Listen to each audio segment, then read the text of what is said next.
Okay, Assalamualaikum warahmatullahi wabarakatuh. Good morning, student. How are you today? I hope you are in good condition. Okay, nice to see you again with me, Mr. Kuswanto from SMA Waidin, Kota Cirebon, Sekolah Berwawasan Teknologi Bernuansa Religi. First, I am sorry, it's so very noisy ya, sangat bising sekali karena as you know ya, our school have built some building ya, jadi beberapa sekolah kita sedang ada pembangunan sebuah ruangan. I hope my voice can hear you ya. Of course, your learn or your study always spirit ya, tetap semangat belajarnya. Oke, Mister tidak henti-hentinya untuk selalu ya tetap menjaga protokol kesehatan selama masa pandemi belum usai ini ya. Tetap jaga dimanapun kalian berada. Mari kita simak video terkait dengan protokol kesehatan baik di dalam rumah ataupun di luar. Semoga bermanfaat. Selamat menonton. Dulu, aku dan adikku selalu diantar ayah naik kendaraan umum ke sekolah. Kadang kami berdesakan di dalam bus atau kereta. Ayah bilang, setelah pandemi ini kita harus menjaga jarak dengan orang lain, supaya mengurangi resiko terkena virus dan penyakit menular lainnya. Kita harus selalu pakai alat pelindung diri, seperti masker dan bisa ditambahkan pelindung wajah. Juga gunakan hand sanitizer jika belum memungkinkan untuk cuci tangan. Sesekali ayah mengajak kami naik kereta. Aku ingat waktu adik pernah ketiduran di dalam kereta. Hihi. Naik kendaraan umum memang menyenangkan, tapi jangan lupa mentaati protokol kesehatan yang berlaku sekarang. Oke guys, jangan lupa jaga kesehatan kalian. Sampai jumpa. Baik, itulah tadi terkait dengan protokol kesehatan ya, tentang bagaimana kalian menjaga diri dan menjaga orang yang orang tercinta, bahkan orang lain ya, supaya kita memutus mata rantai dari yang namanya virus COVID-19. Baik, sebelum kita mulai, alangkah baiknya kita terlebih berdoa terlebih dahulu ya. Semoga apa yang nanti kita pelajari, apa yang nanti kita kerjakan, akan selalu mendapatkan ridho dari Allah Subhanahu wa Ta'ala. Berdoa mulai. Doa sebelum belajar. Bismillahirrahmanirrahim.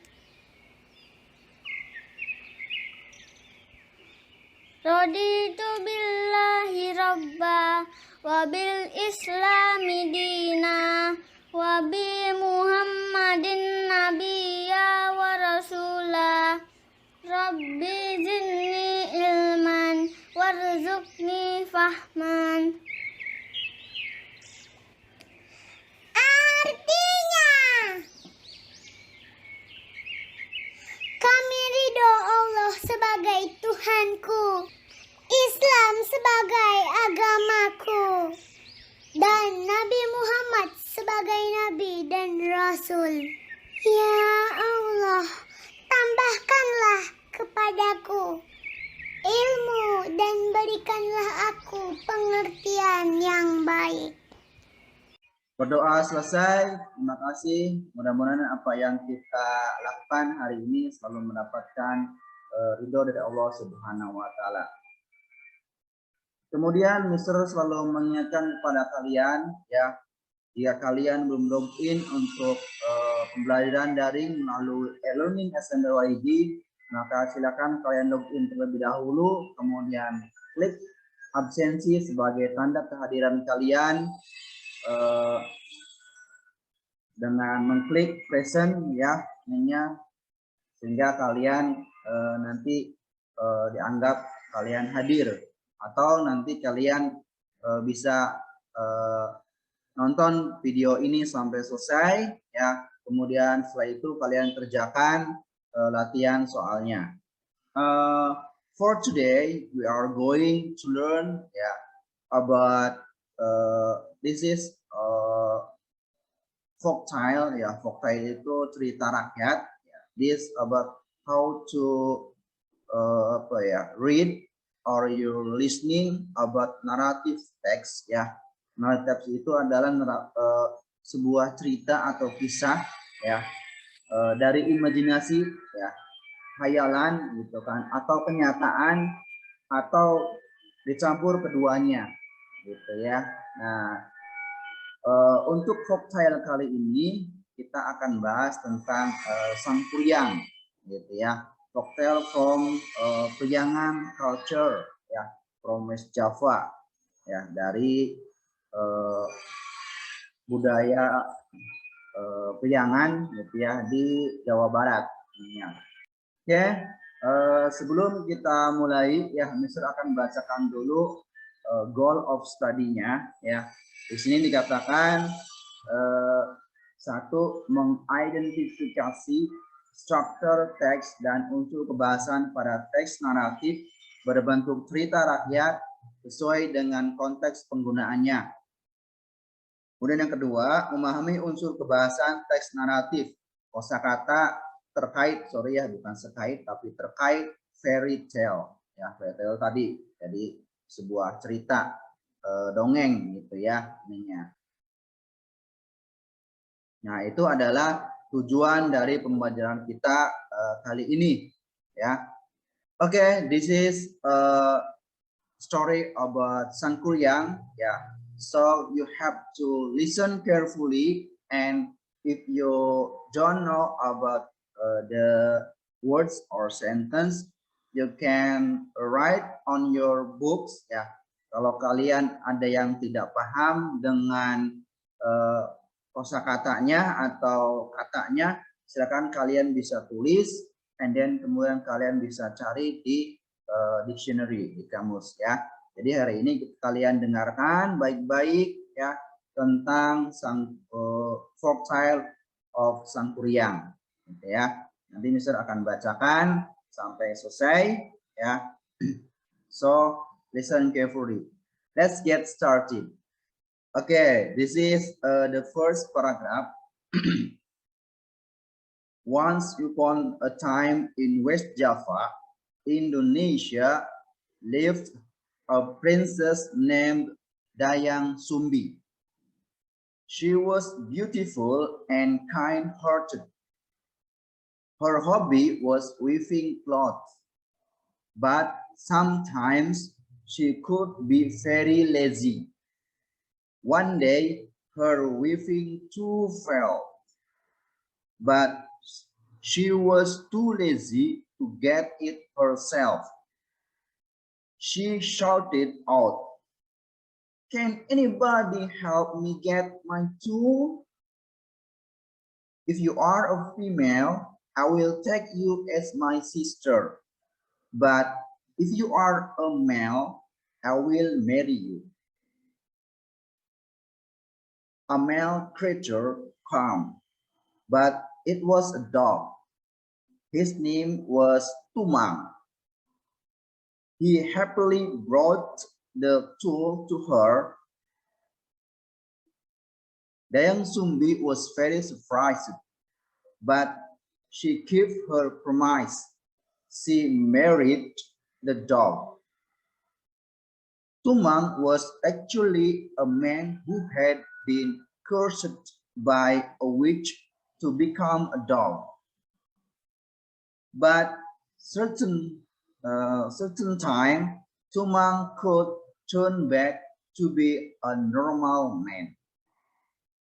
Their only son, Sang Kuryang, was soon born, and he grew up to be a handsome and healthy boy. He always played with his very loyal dog, Tumang. He did not know that he was actually his father's because Dayang Sumbi hid the secret from him. Sangkuriang liked to hunt in the wood, of course with Tumang. Yeah, here is just listen. Yeah, this is the third paragraph. One day, Dayang Sumbi asked him to bring home a deer's heart, but after hunting for several days, yeah, he could not find any deer in the woods. He did not want to disappoint his mother and was thinking hard how to bring home a deer's heart. Suddenly, he had a very bad idea. He killed Tumang. Then he brought his herd home and gave it to Dayang Sumbi. Sangkuriang could not check her. She knew it was Tumang's herd. So she got very angry and hit Sangkuriang's forehead with a piece of wood and told him to leave. With a bad wound on his forehead, Sangkuriang left the village. And fourth paragraph, yeah. Many years later, Sangkuriang grew up to be a powerful man. One day, he went back to his village. He met a beautiful young woman there, and he fell in love with her at the first sight. It was Dayang Sumbi. She never got older because she had been granted eternal youth by gods. Sangkuriang did not know that she was his mother. So he came to her and proposed to marry her.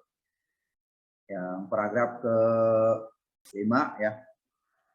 When he walked closer to her, Dayang Sumbi got very surprised. She was the scar in Sangkuriang's forehead. And soon she knew that he was her son, who left her a long time ago.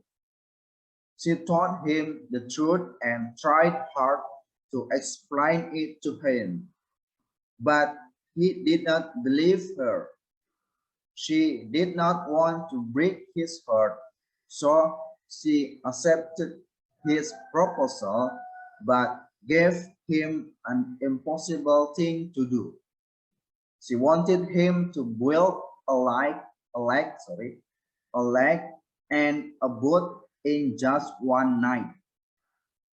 Paragraf ke-6 ya.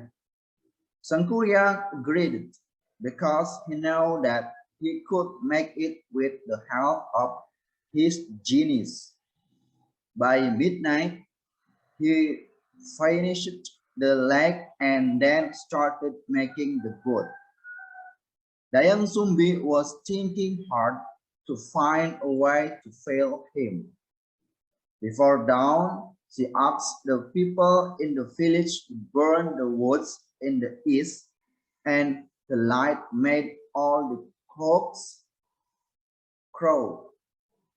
Thinking that the night would be over soon, the genius ran fast and left Sangkuriang before the boat was finished. Sangkuriang realized that Dayang Sumbi had cheated him.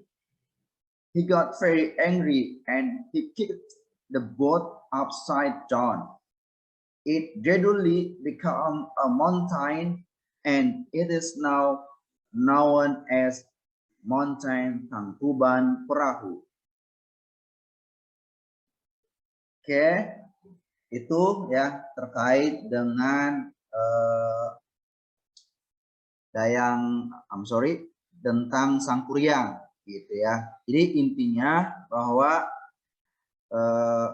sebagaimana kalian sudah mengetahui mungkin ya, ada beberapa siswa yang sudah tahu terkait dengan cerita Sangkuriang. Dia adalah seorang lelaki ya, seorang anak ya, dan ibunya adalah Dayang Sumbi. Nah, tapi dia si Dayang Sumbi ini ya menikahi bukan seorang ya, seekor anjing, karena dia sudah berjanji ya ketika dia sedang malas-malasnya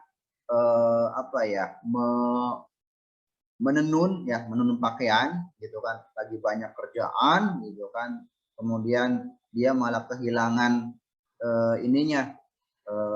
jarumnya ya, jarum untuk menenunnya, sehingga apa, dia berteriak, kalau ada yang bisa nolong saya untuk nemuin alat untuk menenunnya, kalau perempuan dia akan jadikan saudara ya, kalau laki-laki dia akan jadikan suami gitu ya, dia akan menikahinya. Kalau di sini katakan I will marry you gitu ya. Namun yang membawa alat tenun itu ternyata ya seekor binatang jantan ya, dia adalah seekor anjing gitu ya, namanya Tumang. Nah, gitu ya. Kemudian singkat cerita dia tetap menepati janjinya, kemudian menikahi dengan seekor anjing itu, dan dikaruniai gitu ya, dikaruniai seorang anak, itu dia namanya Sangkuriang.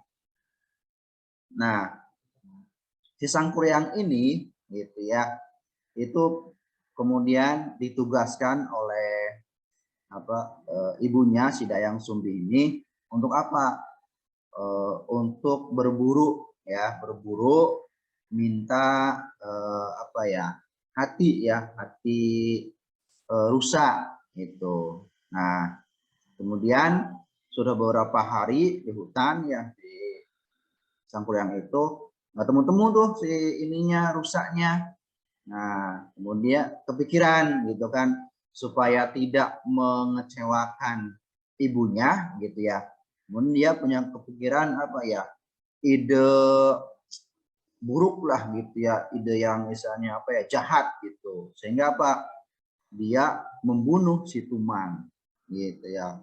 Dia membunuh Tumang, kemudian diambil hatinya, dibawa ke rumah, dikasihkan ke Dayang Sumbi. Nah itu kan.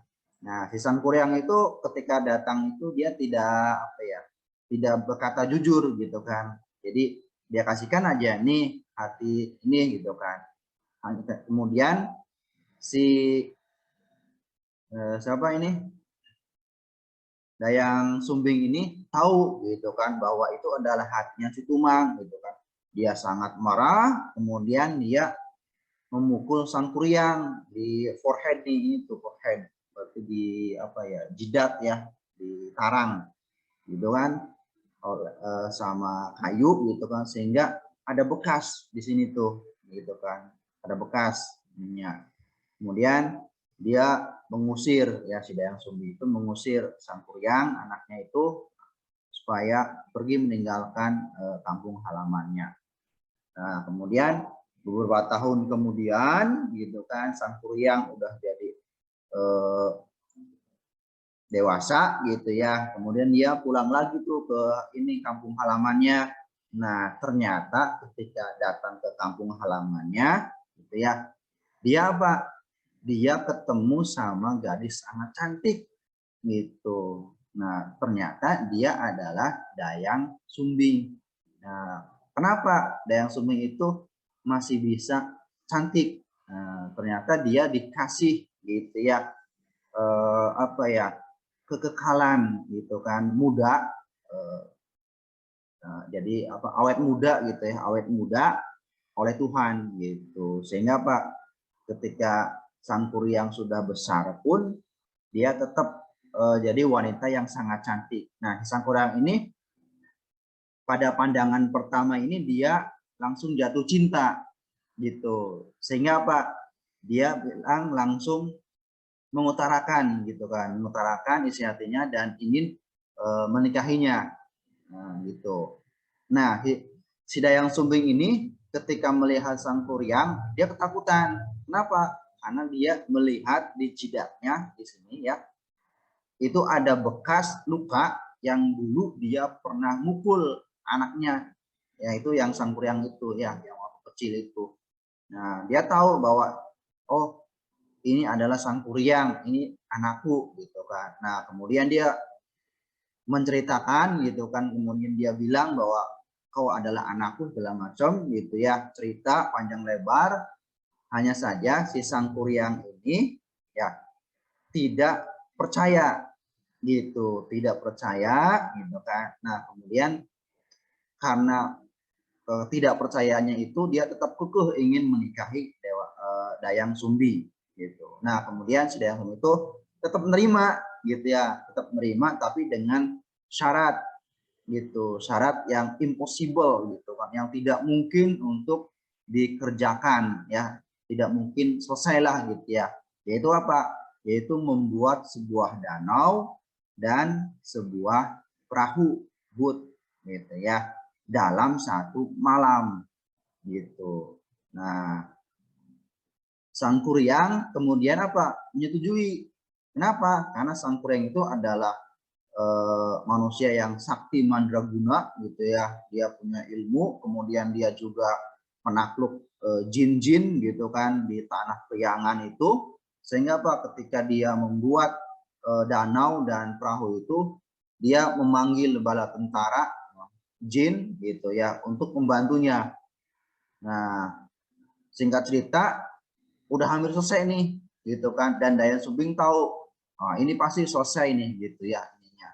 Nah, kemudian supaya tidak terjadi gitu ya, supaya tidak selesai, maka dia pergi ke desa sebelah timur gitu kan, minta ke orang-orang untuk apa? Untuk membakar jerami itu. Sehingga apa? Sehingga ketika lihat ke arah timur gitu kan, si Sang Kuryang itu melihat bahwa matahari itu sudah terbit ufuk timur gitu ya. Sehingga apa? Di sana juga ada suara kokok ayam gitu kan, dan kan udah pada berkokok gitu kan. Sehingga apa? Dikiranya gitu kan fajar sudah tiba gitu ya, siangnya sudah tiba gitu. Sehingga apa? Jinnya pada kabur gitu, pada kabur meninggalkan pekerjaannya. Jadi tinggal sedikit lagi gitu kan, si perahu itu juga tinggal sedikit lagi gitu ininya. Namun dia tahu gitu, Sang Kuryang juga tahu bahwa perbuatan itu adalah perbuatan dari Dayang Sumbing gitu kan. Nah, sehingga apa? Dayang Sumbing gitu kan bilang gitu kan ininya, sehingga si Sang Kuryang ini gitu kan dia dia marah gitu kan, dia marah sehingga apa? Dia menendang si perahu itu gitu kan, tendang gitu. Kemudian dia nangkub gitu ya, si perahunya itu nangkub gitu, dan kemudian menjadi gitu ya sebuah gunung gitu ya, yang sekarang kita kenal yang namanya Gunung Tangkuban Perahu. Tangkuban itu si perahunya itu ini terbalik gitu ya ininya. Sehingga kalau yang sudah pernah ke Tangkuban Perahu itu, gunungnya itu mirip seperti seperti perahu gitu ya. Nah, itu ya cerita tentang Sang Kuryang gitu ya. Secara garis besar seperti itu gitu ya. Nah, kemudian dalam teks naratif ini ya, pertanyaan yang biasa atau sering muncul itu adalah pertanyaan seperti ini. Nah, question about the folktale Sang Kuryang. Jadi biasanya itu pasti ada yang seperti ini, gitu ya. Apa itu, Mister? Nah, ini. What is the story about? I'm sorry, ini bukan si ya, tapi is ya. What is the story about? Gitu ya. Cerita tentang apa ini? Gitu ya, ininya. Kemudian, who is the main character the story of Sangkuriang? Ya. Siapa karakter utama dari cerita Sangkuriang? Ya, kemudian what is the characteristic of Dayang Sumbi? Nah, ini juga nanti bisa jadi what is the characteristic of Sangkuriang? What is the characteristic of Tumang? Gitu ya. Jadi tergantung dari apa ya, tokoh utama gitu. Kalau ada tokoh utamanya ada 5, ya bisa jadi salah satunya pasti akan menanyakan tentang karakteristik karakter ya, akhlaknya bagaimana gitu kan. Kemudian who is the main character, the story of Sangkuriang. Tidak hanya Sangkuriang, cerita Sangkuriang gitu kan. Pasti cerita-cerita yang lain juga akan menanyakan apa ya, karakter utamanya siapa gitu ya ininya. Nah, jadi ini umum yang sering ya ada di apa ya, di sebuah question, pertanyaan terkait dengan naratif teks gitu ya, tentang cerita. Nah, kemudian moral ya, isi moral dari cerita Sangkuriang itu apa? Nah, di sini ada kata-kata we must fulfill a promise when we have made it. Itu kita harus ya, harus memenuhi janji ya ketika kita membuat janjinya gitu. Kita membuat janjinya. Jadi kalau sudah janji ya harus dilaksanakan ya. Kalau sudah janji ya kita tepatin gitu ya ininya. Nah, kemudian yang kedua, don't marry with your own mother because you are able to get a curse from God. Jadi tidak boleh gitu ya, jangan menikah ya dengan ibu sendiri, ibu kandung gitu kan. Kenapa? Karena nanti akan di apa ya, curse ini dikutuk gitu ya, akan dikutuk lah istilahnya gitu ya, akan tidak diterima, tidak diridhoi gitu kan oleh Tuhan gitu ya ininya. Jadi itu. Kemudian yang ketiga, don't be easy to angry if your parent doesn't obey to do something. Jadi jangan mudah marah ketika orang tuamu tidak boleh melakukan sesuatu. Jadi ketika orang tua kalian itu melarang sesuatu, itu ada hikmahnya gitu ya. Itu ada tujuannya ya. Jadi kalau orang tua itu melarang sesuatu kalian gitu kan, berarti dia masih sayang kalian gitu ya. Seperti contoh, orang tua ya itu melarang ya untuk apa? Untuk naik motor gitu ya. Sehingga apa? Itu punya tujuan, takutnya apa? Kalian jatuh, kalian tabrakan gitu ya. Nah, kemudian kalian juga di sini dikatakan jangan mudah tersulut emosi, marah gitu ya. Kenapa? Karena kalau marah itu ya akal sehat kita itu akan tertutup gitu, sehingga sesuatu yang buruk bisa saja terjadi baik kepada diri kita sendiri ataupun kepada orang lain gitu ya. Jadi itu moral value ya, story of Sangkuriang ada 3 ya. We must fulfill a promise when we have made it. Don't marry with your own mother gitu kan. Kemudian don't be easy to angry if your parents doesn't obey to do gitu ya. Nah,